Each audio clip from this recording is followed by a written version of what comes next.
Qabaqca buradan düz keçirdik. İndi yolumuz uzanıb. Gedirik orada tıxaca düşürük. Yaxşı olar ki, burası svetofor qoyarlar.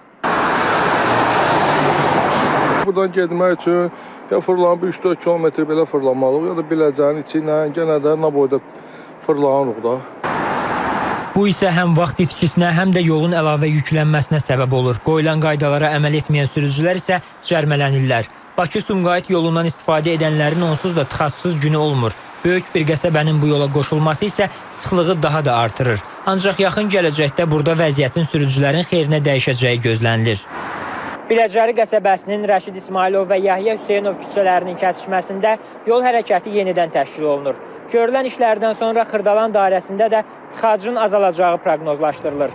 Əgər əvvəllər adı çəkilən qəsəbədən Bakı-Sumqayıt yoluna çıxan sürücülər Bakı istiqamətində hərəkət etmək üçün Xırdalan dairəsinə gəlib yenidən geri dönürdülərsə, dəyişiklikdən sonra artıq bura gəlməyə ehtiyac qalmayacaq. Hazırda adı çəkilən küçələrin kəsişməsində işıqfor qoyulur və nəqliyyat vasitələrinin rahat, təhlükəsiz hərəkətini təmin etmək üçün işlər aparılır. Bu yeniliyə ən çox sevinən də elə yoldan daimi istifadə edən sürücülərdir. Artıq əvvəlki qaydada əsas yola çıxıb paytaxt istiqamətində maneəsiz hərəkət edə biləcəklər. Gedirdik buradan, ekologiya qayısının yanından hərlənirdik, qaydırdıq geri. İndi bu dəyişiklik çox yaxşı olar, çox mükəmməl olar ki, vaxt itkisi ilə bağlı, tıxacların qabağını almaq barədə çox yaxşı olar. Yahya Hüseynov küçəsindən Rəşid İsmailov küçəsinin çəkili yerdən körpünün altından 20 yanvar istiqamətdə hərəkət davam edəcəkdir. Mütəxəssislər deyirlər ki, Bakıda müxtəlif ərazilərdə belə yol kəsişmələri var. Lakin onların hər birində belə həll yoluna əl atmaq mümkün deyil. Çünki yol hərəkəti təşkil edilən zaman nəqliyyat vasitələrinin təhlükəsizliyi əsas götürülür. Bu ərazidə əvvəllər belə bir şərait var idi. Sadəcə qəza riski yaranırdı deyə tamam başqa bir mexanizm müəyyənləşmişdi. Bu da yəni uzaq bir məsafəni qət etmək hesabına başa gəlirdi. İndiki tənzimləmə daha təhlükəsiz və rahatdır.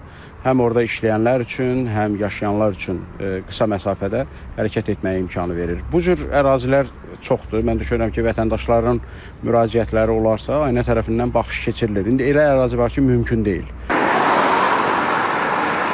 Yahya Hüseynov küçəsindən və yaxınlığındakı yaşayış kompleksi istiqamətindən hərəkət edən nəqliyyat vasitələri yol ötürücüsünün altında yerləşən geriyə dönmə yerindən istifadə edə biləcək.